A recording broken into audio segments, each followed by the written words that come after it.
Salut à tous. Alors, hier j'étais au salon Batimat et je me suis arrêté au stand Pika. Vous savez, Pika, les crayons. Bon, et il y a deux modèles dont je voulais vous parler parce qu'il y a celui-là. Bon, celui-là c'est le traditionnel. Celui-là c'est le gros modèle qui est plutôt bien quand tu dois faire du traçage sur du bois ou du béton brut. C'est mieux de se servir de celui-là plutôt que du petit. Alors, après, il y a celui-là. Bon, celui-là, je pense qu'il y en a qui le connaissent. C'est ce qu'on appelle le marqueur pour les trous profonds. Donc bon, je fais une démonstration. C'est un bout de ride-in. Voyez. Voilà, hop. On voit que j'ai pu tracer. Et bon,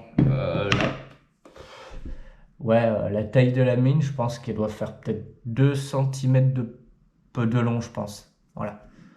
Et l'innovation de laquelle je voulais vous parler surtout, c'est qu'ils ont sorti ça. Et bien ça, c'est un critérium de chantier. Voilà. Avec des mines. Alors, bon, ça fait un petit moment que je suis plus à l'école, donc je sais pas si sur les critériums standards, c'est de la...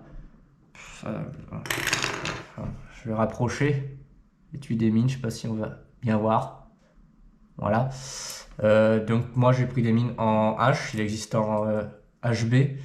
HB, je crois que c'est un peu... la mine est un peu plus grasse, et quand c'est que H, il me semble c'est un peu plus dur. Donc voilà. Un critérium de chantier et qui a l'avantage, comme les autres critériums, à l'arrière, il y a une gomme. Et la gomme, je crois qu'il y en a une qui est fournie dans chaque nouveau paquet de mines. Alors c'est pour ça que je pense qu'il vaut peut-être mieux prendre les mines de la marque. Bon après, vous voyez,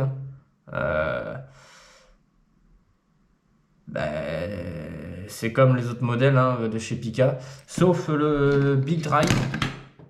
Le Big Drive, il faut savoir que lui se charge par l'avant. Voilà.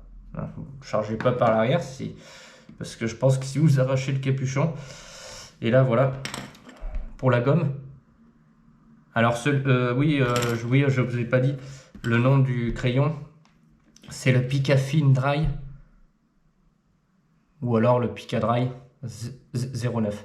Et là je pense qu'il y a moyen, au fur et à mesure que votre gomme s'abîme, parce qu'il y a quand même long de gomme, il y a 2 cm de gomme.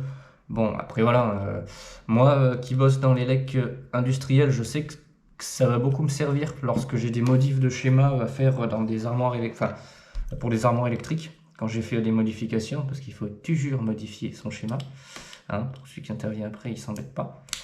Donc voilà pour la petite innovation. Et puis après le salon Batimat, franchement c'est super top.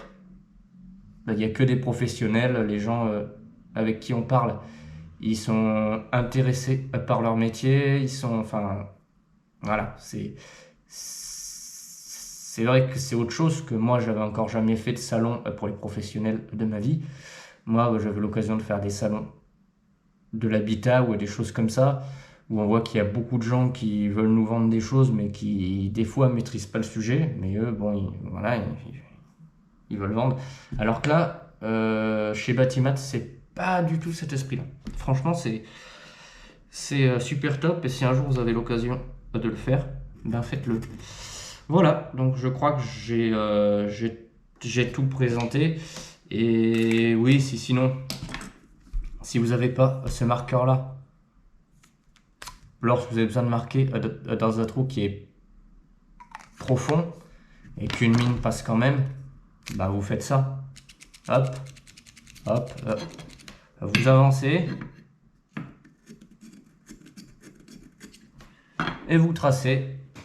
Ça fait pareil. Mais bon, lui, il va être bien si vous avez besoin de marquer sur du métal ou des choses comme ça. Donc voilà. J'espère que cette vidéo vous plaira. Et puis, à la prochaine. Salut!